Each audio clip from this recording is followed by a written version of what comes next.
Welcome, everyone, to Paranormal Roundtable. I'm your host, Josh Turner. They call me Wolf. This is PRT. Join us in the real reality. If you don't join us in the real reality, you know where you're at? In the fake one. That's where you're at. You're just sitting there eating Cheetos, looking at the TV, being fake. That's what you're doing. Candyland. That's what you're doing. You know, you're not joining us in the real pro wrestling reality. Yeah. I say that because my guests are big pro wrestling fans. I know that. Yeah, but, you're in the ECW reality, not the WW. Yeah, not the real one. Whatever. Yeah. Not the one that Jim McMahon made. Yeah. Ed McMahon. What's his name? You're in the knockoff reality, yeah. the AEW reality. Yeah, there you go. So here's the thing. If you join up with the Patreon, you can get an extra episode every week, and you get a wonderful, delicious swag bag full of awesome merchandise. None of it's edible, though. Please don't try to eat it. And then you can also join the members only, which is an extra show a week. So you could literally, for a minimum, $10 and $5, and you can get 2 shows. I mean, it's a freaking heck of a deal. But some people, sadly, choose to just keep on listening on the podcasts. And, well, that's why we are making this, so you can have something to listen to. Because we care. Because we care. We care about your health, right? Well, here's the thing. Not everybody is smart, okay? But the people who join the Patreon, they are super high-powered, intellectual people. So don't be left out. Be a smart person. Join the Patreon, raise your IQ. Yeah, raise your IQ and get you some cool swag. And our hoodies are awesome. You can ask our guests, Truth and Bass. They have them. They know. So, guys, are you there? Yes, sir. Okay, so we're going to pick up where we left off. So last week we were talking about, we ended it with this, we were asking a bunch of questions. We were basically roundtabling, going back and forth. And this is something I was talking about toward the end of last week's episode, the City of Night. Now, we did a show with a woman named Laura Ketchledge. And that episode, it was way back in the early days of the podcast when we didn't have YouTube and podcast. It was just one show. And Laura had talked about, she's an author, she fell off of a horse. She had a near-death experience. It was really weird. And we segued into this, City of Night. What that is a place where it's always dark with this really dim light. I've been there many times, and it turns out my friend, Scorpion, had been going there for years. And that was the only dream he would have. He wouldn't dream. It was so weird. So we all got on the subject one night of dreaming, and I remember my brother had made spaghetti, and we were all sitting there talking about dreams, and everybody was kind of freaked out when Tony Mushu and Scorpion said that they don't dream. Well, we know why Tony didn't, because Tony had he was a marijuana smoker. He was heavily into it for years. And so when he stopped, he actually started dreaming again. So that can happen. You'll stop dreaming. A little bit, I think, can be healthy, but too much, yeah, that's anything too much. And so Scorpion, though, he had a head injury when he was younger because he was a gang member when he was young, and he got his head put into a brick wall. And so that stopped him from dreaming, but not completely. He would have these dreams where he would go into this place, and I just called it the City of Night because I have ran into multiple deceased people in that realm. People that I knew that were my friends, people that I knew that were family, people that I met just in passing. And I've run into them and had conversations with them, just like the ones we're having here. And some of them I remember very vividly. And I ran into Scorpion there, and we had a dream. The same dream, me and him. And he remembers me in the dream. And the next day, I was giving him a ride to work because he was running late. And I remember him telling me, I had a dream last night. He goes, I don't dream very often. And so I was like, well, tell me about it, because it was, he said it was weird. It was a weird dream. He goes, you were there. And man, no sooner had he spoken 3 or 4 sentences, I was already like, dude. And I'd started describing the place, where we were at. He was in this building like he was trapped. Well, the reason I bring this up is because before we left last week, it was either you, Truth, or Bass, one of you two, had mentioned that we are like a vessel, and these, you were talking about Bob Lazar, and these vessels can be used or harnessed, for energy. And I think that that's what's going on in the City of Night. Now, I don't know if there is an alien connection there, but I do really truly believe that aliens exist. A lot of people say, well, they're just demons. That you can call them that, but there's something a little bit different about them. And I think that they are able to hit on a different frequency so that they can hide, much like an angel or a demon. But I believe that they are able to move independently of their bodies. I've seen a lot of people have shown me like proof of this. Like they've said, hey, if I go to sleep and I dream or whatever, and then I've had other people who have, I guess, proof in the way that they've brought witnesses that have told me they have seen them, like this one guy's wife. This guy's name was Sean. He was taken through a wall, like right through the wall, and his wife coming out of the bathroom 2 a.m. She witnessed it, but his body was still laying there. But she saw these little grays, and it was a good point you made, guys, about the grays being like these biological robots, for lack of a better term, programmable life forms. Yeah, there you go.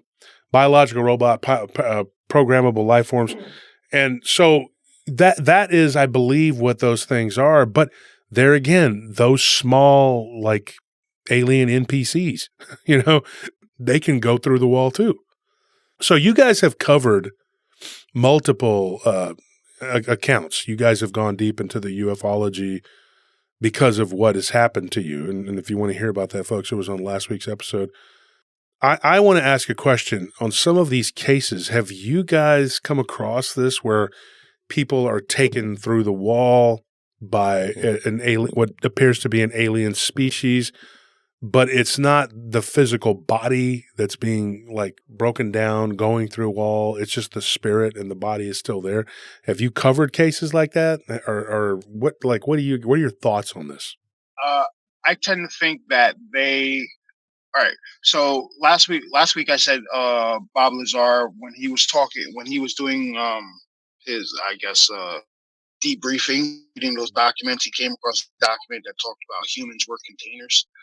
So I think there is an aspect of the abduction phenomenon that is interested in how the soul animates the body, per se, and how that comes together.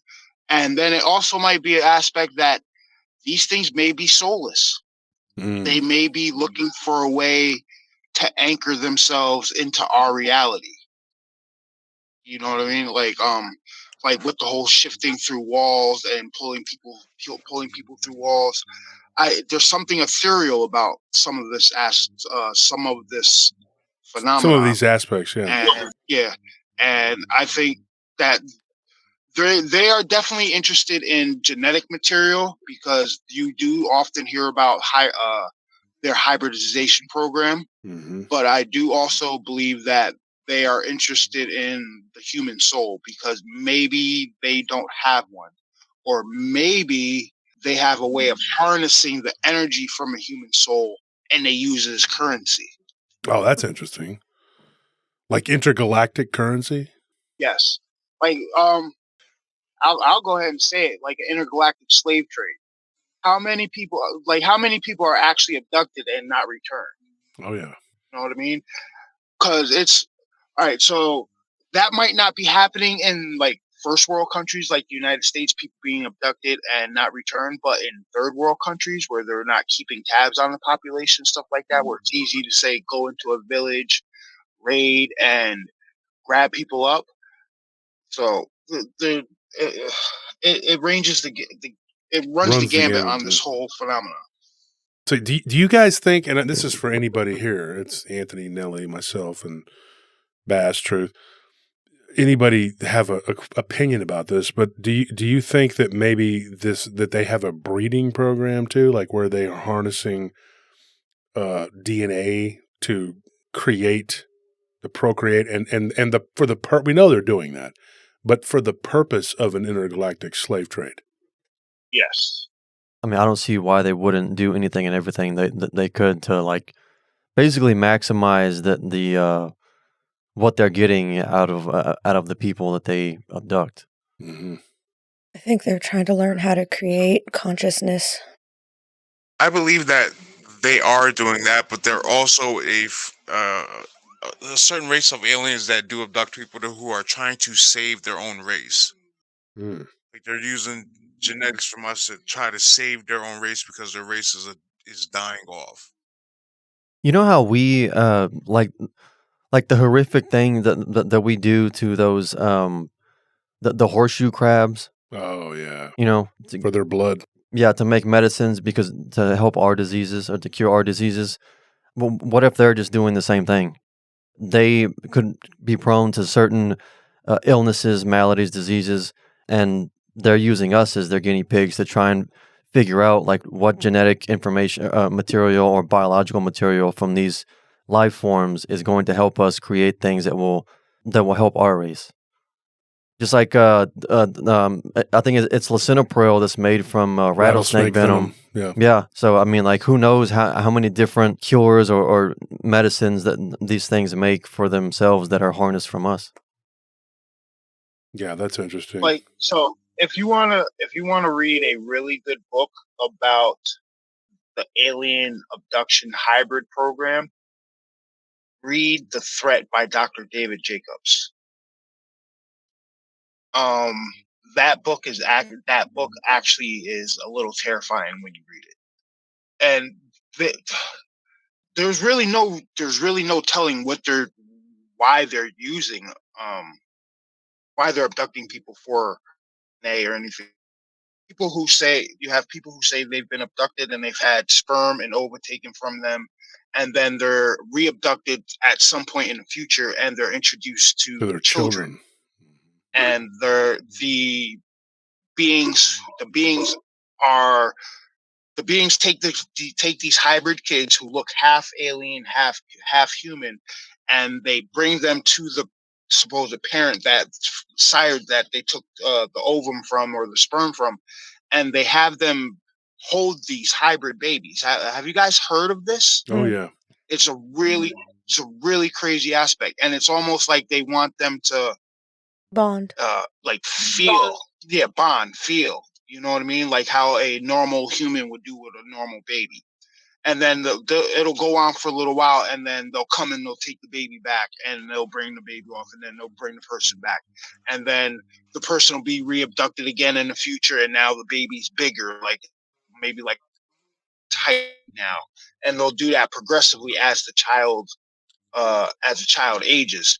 But why? What is the point of creating that kind of race? Like, are you trying to? Are they to get to a point where they can pass for human? Human. Yeah. Because you often hear about people saying, "Oh yeah, they walk among us. They walk among us." Well, is their hybridization program just trying to get it to the point where they're able to walk among us without anybody detecting? Oh, there's something off about that person right there. Mhm. You know what I mean? Yeah. Well, there's another aspect to that. When they bring in these hybrid children, two people have been abducted. Like the people who are holding these hybrid children, they feel a connection. Like this might be my child. Like they weren't just shown like a random kid. Like they know they have like A familial how a bond. mother, yes, the familiarity, how a mother knows their child. Like they know it's theirs. It's really heartbreaking too when you listen to some of the people who have, and I've talked to so many people in this field, and I've interviewed people, and I've watched so many videos, and you'll hear these women talking about how they've had multiple children, and yeah, it's crazy. There was one lady that was talking recently, and I met her through one of these groups. I was in one of these big groups, and I interviewed her through that group. That was only about 2 weeks ago. I haven't released hers yet. Her name is Annette, but she was on there. She puts her real name out there. She's not even hiding. But she said no less than half a dozen children, and they were hybrids, and she with greys and reptilians. These a certain species of reptilian. She said they weren't Dracos. They weren't draconian. She knew all about that. But she said that she had been impregnated And it was sad because she met two of her children, and one of her sons, she has two sons, two children, that are human, according to her.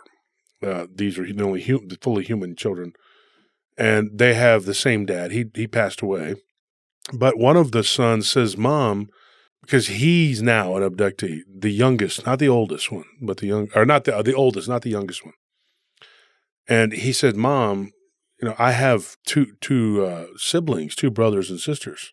And she told him, she's like, honey, you actually have more than that. And so it's really sad because the first time when this happened to her, she was pregnant. She was 19. And her parents thought that she had been out running around being promiscuous. Her dad was very strict Presbyterian. And so she ended up getting chastised. And then she was forced to go live with her aunt, who was her mother's younger sister. And she's like, I'm not, this did not happen from a man. Tried to explain it to her. Well, she was slated to go to the abortion clinic the next day. And that night, the baby was removed. The next day she woke up, she wasn't pregnant. But she was pregnant. Yeah. And that's crazy. That's a crazy, that's a crazy aspect of it too. You will often hear a lot of reports of female abductees. They're pregnant for up to 3 months. And then after 3 months, the fetus is taken out of them. Mm-hmm. Yeah, that's what it was too. It was like she was 90 days, I think it was. And so she was pregnant. And then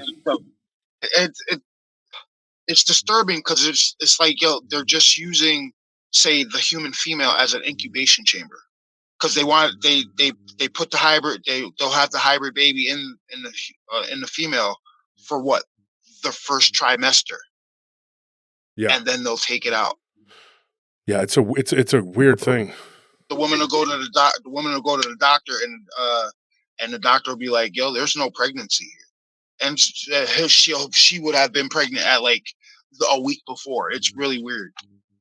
Yeah, it's really sad too because you can tell that these women have actually they're looking at their children and they cry. This woman was talking about how she cried and she had to know that she could never watch this child grow up.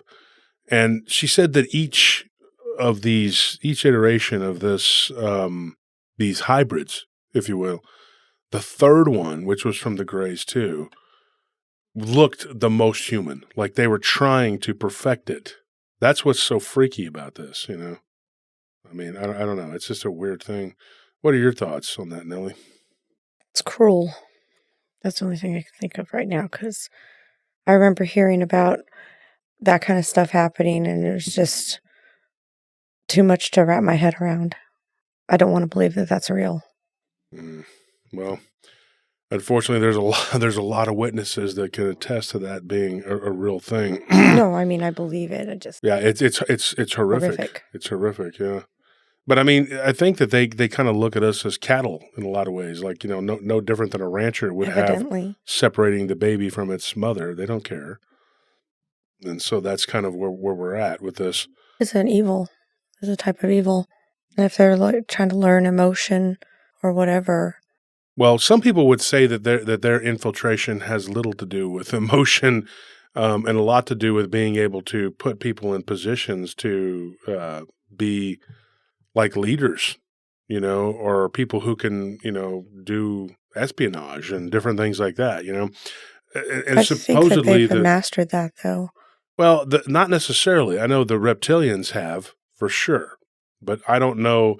And here's another thing, guys. I don't know what your guys' stance is on this, but I know that there is something to the whole, the reptilians have this. I think that they use some of these Greys as they're like mercenaries to harness and do these things, and they just give the information to whoever's paying them, and the currency could be, a type of energy that you get from a human soul. That could be it, and these races of beings are here with their bases and what they do. one of the reasons why the Greys and to a lesser degree the reptilians are abducting people so often is because they are actually using, all this different material and information, but they're also selling it to other species, that aren't actually doing the footwork themselves. And who knows what the end game is? What would you guys say? And either one of you can answer that. What is your opinion on that from studying this phenomenon and being on the inside looking out? Well, 100%. You could look it up. There's been reports where people have been abducted by grays and seeing reptilians in the background, Hmm. like looking over it, like overshadowing everything, making sure procedures are going correct. So I don't know per se about like selling material, but I do think they are taking that to use as a hybridization to make like it like a hybridization program. All right. So my thoughts are is yes, they are using material for a hybridization program.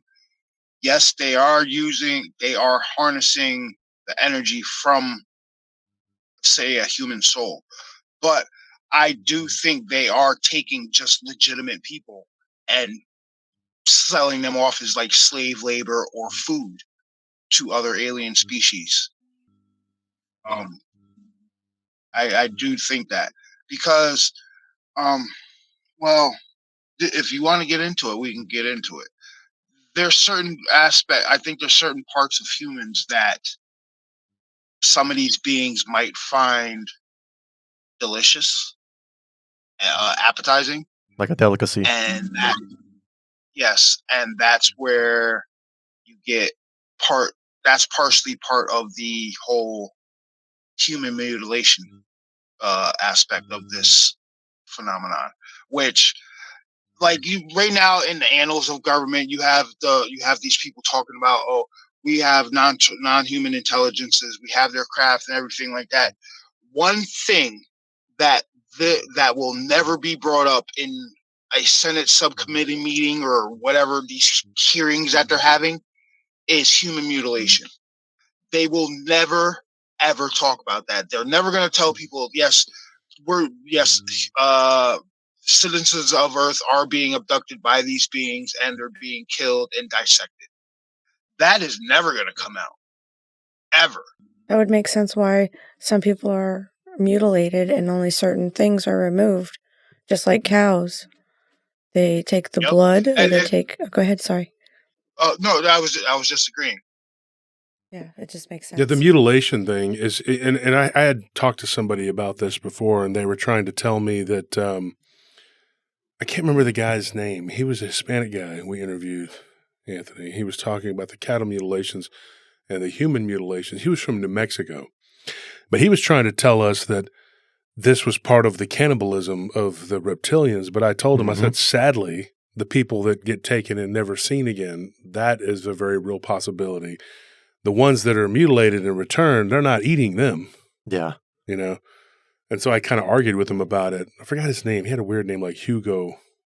It was Yeah, it like was something like that. Hugo or something. But I was trying to interview the guy, but he was so combative in his.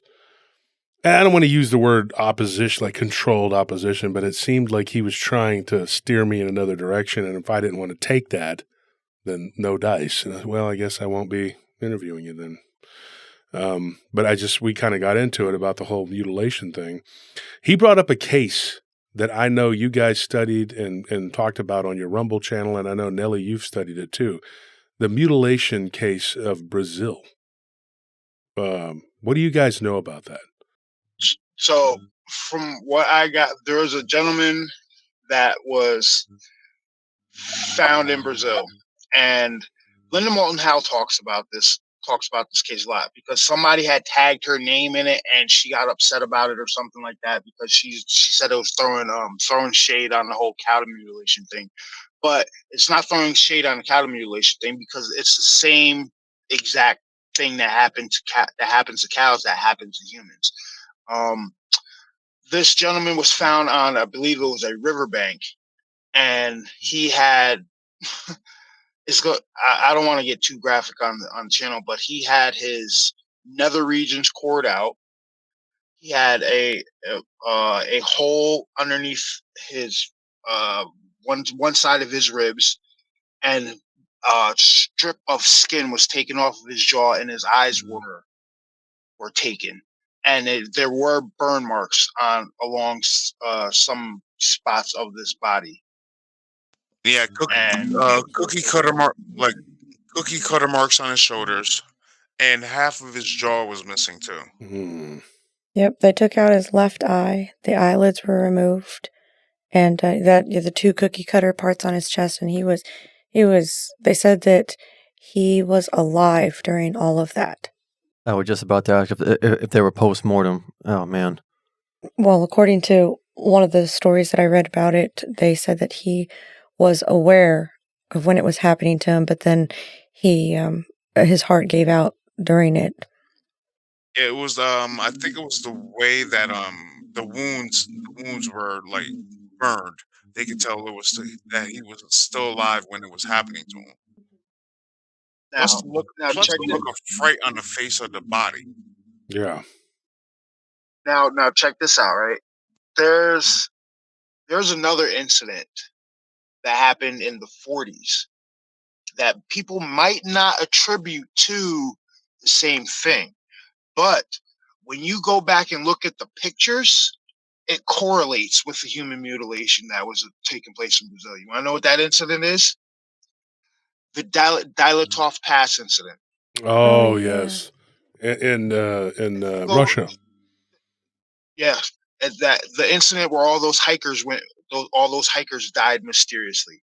If you go back and look at the actual photos that were taken of the bodies when they were found, they show all the same characteristics of the classic human mutilation. Mm. And a lot of people for don't like correlate that. But yes, there's something to that. I think there's something to the Dilatov Pass incident as the same as the Brazil incident. And on our Rumble channel, we also did a show about a documentary called UFOs in NATO. And this show, there's a channel on YouTube called Rich Planet TV, and this guy did a documentary where he's called UFOs in NATO, and he's based in the UK. And what this documentary is about a secret NATO team that reacts to UFO incidences, and the UFO incidences in question are cases of human mutilations. And he interviewed someone who was part of that team, and they're based out of, I believe it was based out of was it Wales? But I forgot. But they talk about a bunch of these cases where these military soldiers were sent out to these incidences where they found humans that had been skinned, body parts, like insides removed, everything like that. One of the cases was the team was sent out to a incident where they found a car, and the whole family was missing. But when they ended up finding the family, they were all skinned: mom, dad, kid, child. And the same thing happened to a girl and like a teenage girl and boy. So it's a really good documentary if you guys want to look at it. It gets deep into the whole human mutilation thing. It's called UFOs and NATO. And I think that one of the most terrifying aspects of the alien abduction phenomena is the human mutilation. But like I said, how many people are not found? They're not ever seen again, never returned, and that, like you said, that happens a lot in third world countries. I know there was a Peruvian case that I was reading about where there was a little boy, and he watched his sister and his mom and dad be taken, and they were never returned. I mean, he was 8 years old, and he had to tell the authorities that they were taken aboard a craft. I mean, where did they go? What happened to them? Yeah, which would lend credence to the the tribes or the people sacrificing people to the sky gods or whatever, because they were taking them anyways. They thought maybe that would help. I don't know. Oh, yeah, that's a good point. Makes sense. Well, yeah, and how many people probably these ancient civilizations may have learned this from what we would call the archons, the fallen, whatever, and their descendants. But who were the fallen or the archons to begin with? Were they the Anunnaki? Were these a type of alien species that came here from a Nibiru, like we've heard before, because the Sumerians and all these other, there's a million of them, but all these different cultures that have these ancient deities that look weird, And if you were to take, like, okay, let's, for example, The Exorcist, the movie The Exorcist, take Pazuzu. Just look at him. Look at that face. Look at his, his clawed hands, his wings. He is a Sumerian deity, Mesopotamian, but Sumerian technically. Like he is pestilence, right? But if you look at his head, there are many cases that we here on PRT have covered where people have claimed to have seen these gargoyles. They look like that. They look like Pazuzu. Yeah. And then you look at him, he looks like a type of maybe a draconian hybrid, reptilian, So also the whole thing, this is another thing I wanted to ask you guys while I had you on here. And folks, this is not, Truth and Bass are old friends of mine. I mean, we've known each other for years, and that's why I wanted to do the roundtable with them. I could have easily gotten another abductee and said, let's just talk about this. But I want to talk to you guys because, we've been talking about this for years in private conversations and also you've been on the show and you were at my conference. But here's the thing. What are your thoughts on this? Like, if these beings are a type of aliens that came here, set themselves up as deities or whatever, maybe they die and then they become a spirit, an evil spirit or whatever. Creations without compassion. Creations, yeah, exactly. What are your ideas on this? I mean, could this be what we know of as demons, or could that be something that runs parallel to demons, or could they just be a type of demon that's not really from here? Like, what are your thoughts on that, guys? I know it's a deep question. Like, it's pretty, but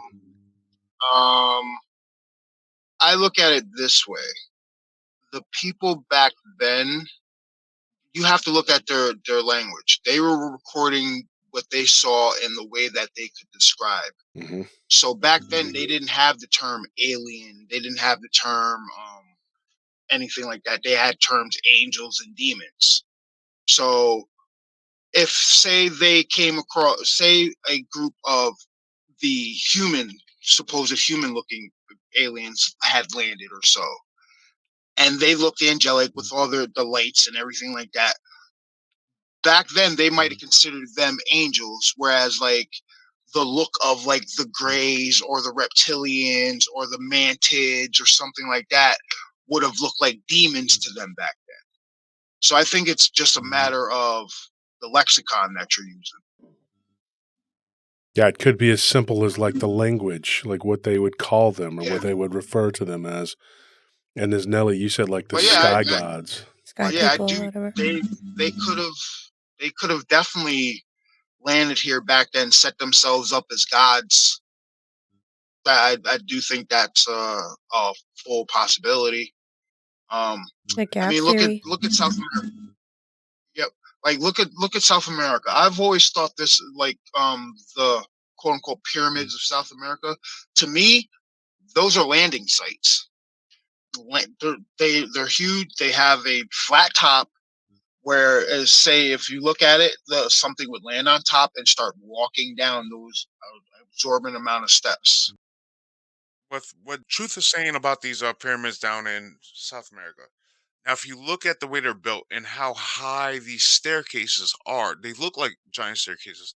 Whatever being is landing down on top of that flat surface is huge. Mm-hmm.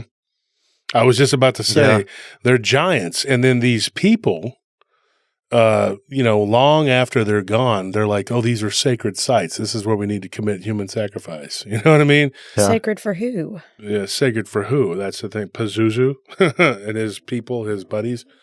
Yeah, because all these ancient world religions, like, why do they all have deities that look like human animal hybrids or like lizards or like Anthropomorphic. monsters? Yeah, like they all have some sort of deity or deities that are like anthropomorphic animal type beings. And if you ever notice, like we were talking about the demon Pazuzu, he's in charge of like sickness.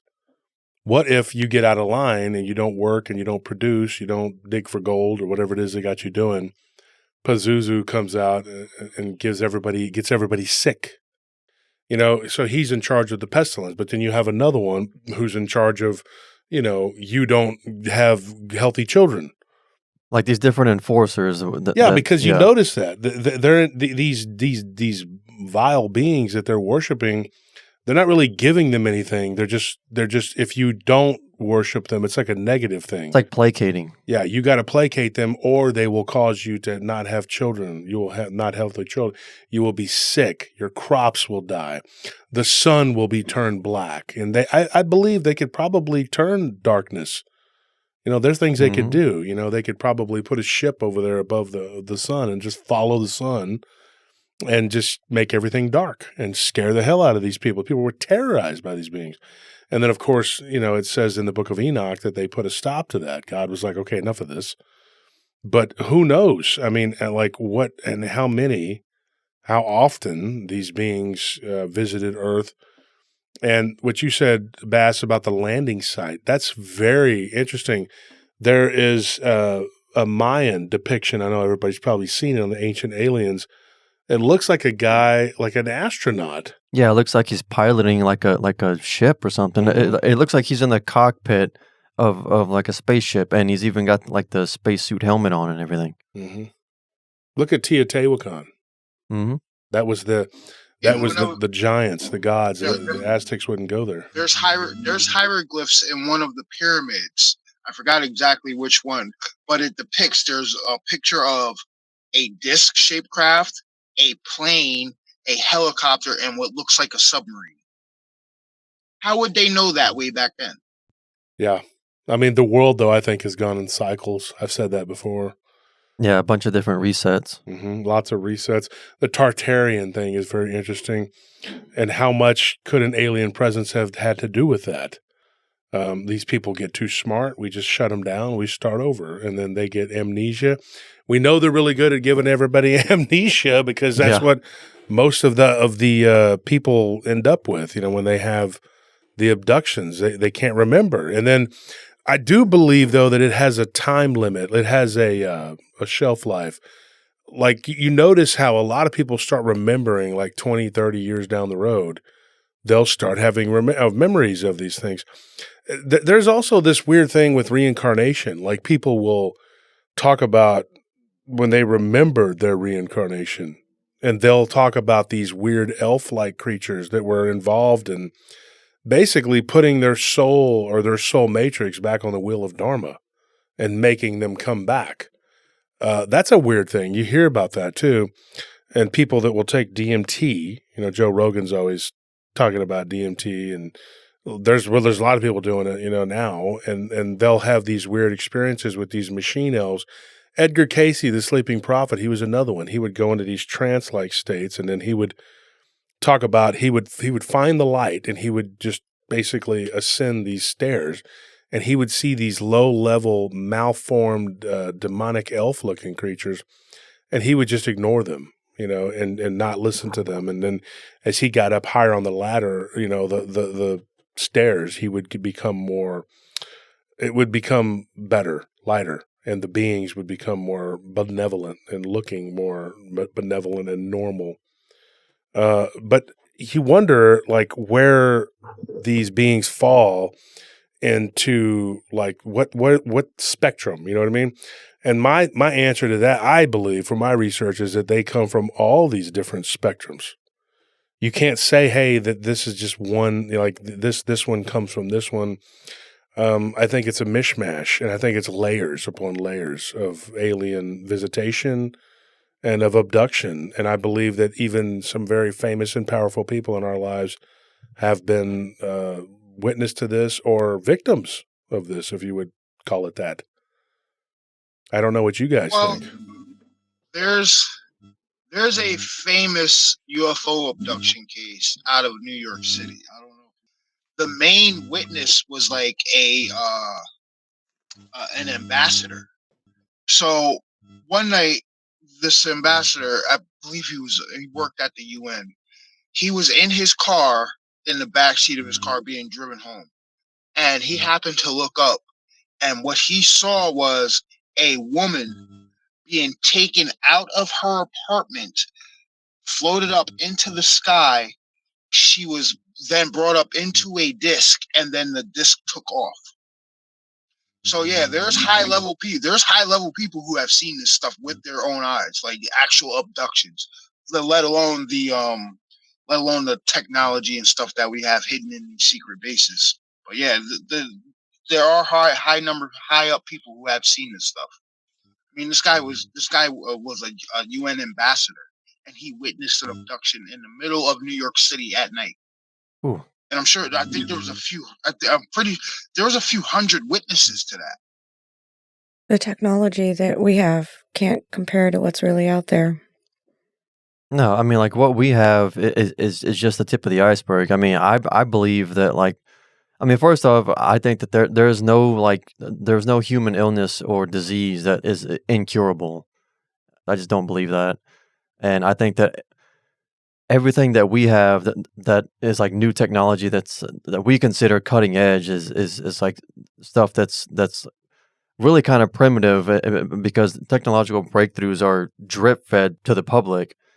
So it's like we're just getting like this small little.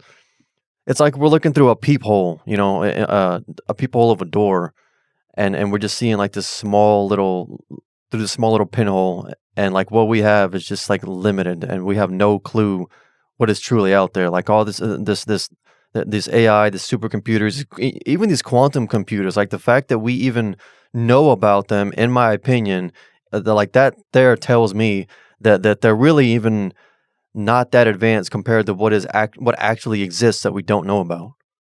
Yeah, I just thought of something. Like you're saying they're harvesting people for their souls and their energy. Well, there's some people out there that believe that UFOs, the ships themselves, are their own entity, a living entity. Maybe they're harvesting soul energy or whatever to put in these objects that would otherwise be inanimate. You know what I mean? Yeah, like they have their own consciousness, kind of, Mm-hmm. and it may not even be like a real biological consciousness as we understand it. Like it could be just a simulated one, kind of like in the same way that like we would call it AI, but one that's just so far advanced that if we were to interact with it, it would be almost indistinguishable from interacting with an actual living biological being. Zombie Kind of like consciousness. a hive mind. That was going to be my next point. Exactly.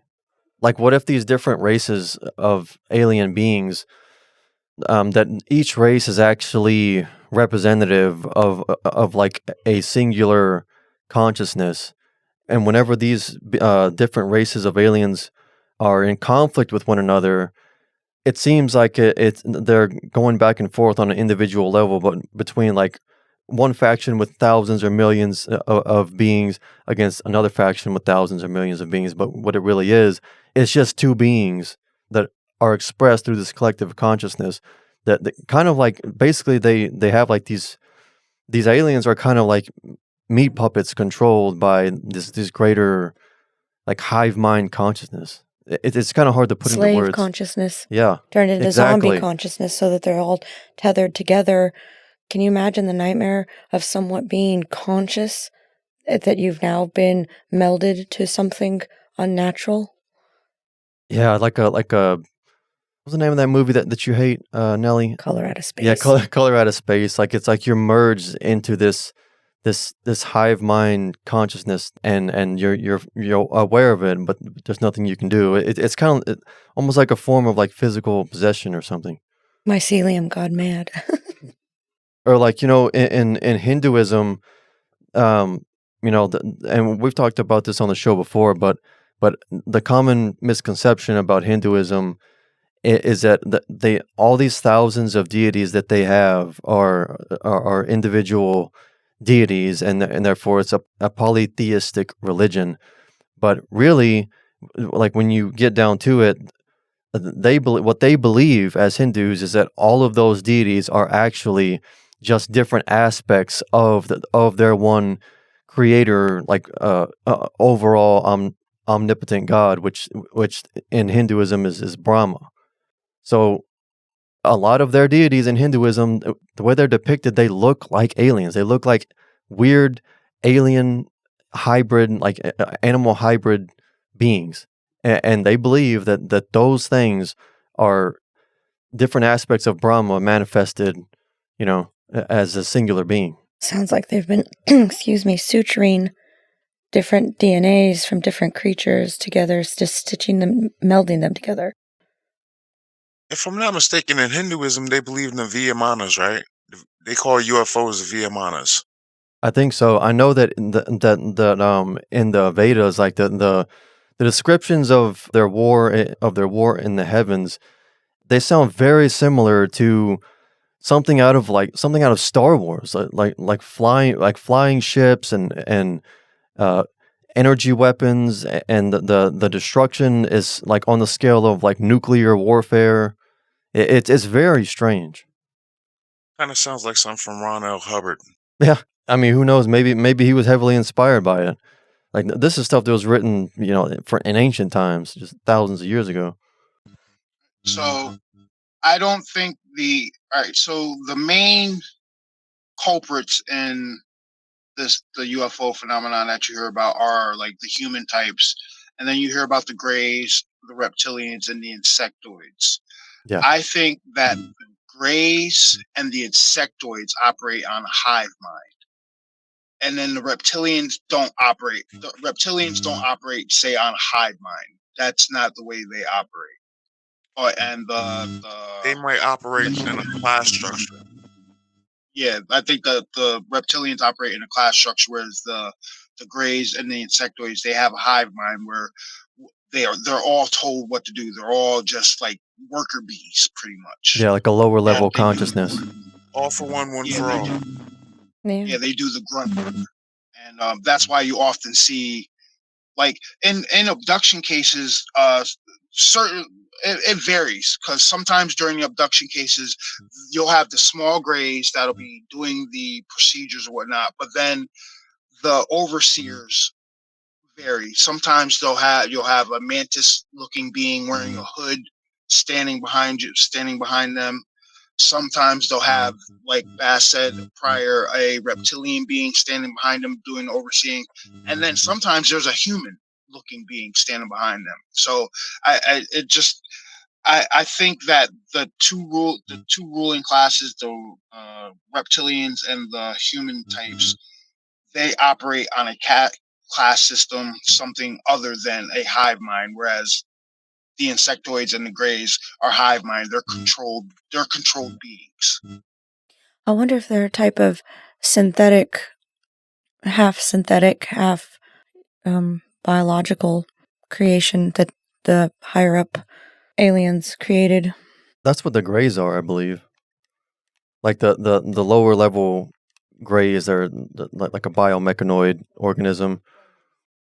Yeah, like from what I gather, the greys that are from anywhere from like 3 feet to like 4.5 feet tall, those ones are the PFLs.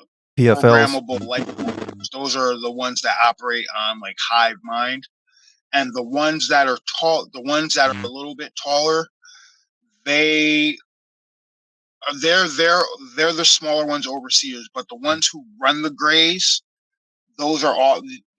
Have you guys ever heard of people being abducted and seeing these extremely lanky, tall, thin-looking greys overseeing stuff?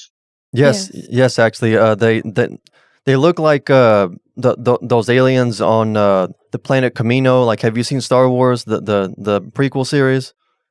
The ones with the Yeah. long, thin necks. Yeah. So I think they're the smaller ones operate on hive mind. Taller ones, they're more Ooh, a a lot of I'd say feedback. There's a lot of feedback coming back. Yeah, I'll swap it to a headset because I'm in my car, so I'll swap it to a headset instead. Okay. Okay. Very interesting conversation. Something we can all agree on. They're up to no good. Well, yeah, They're there's trying nothing. to infiltrate and contaminate the original creation still. I want to go back to what you were saying about the technology. What we're getting now, the military-industrial complex, they're probably 60, 70 years ahead of us. Mm-hmm. Like they've had this AI technology, they've had all this stuff.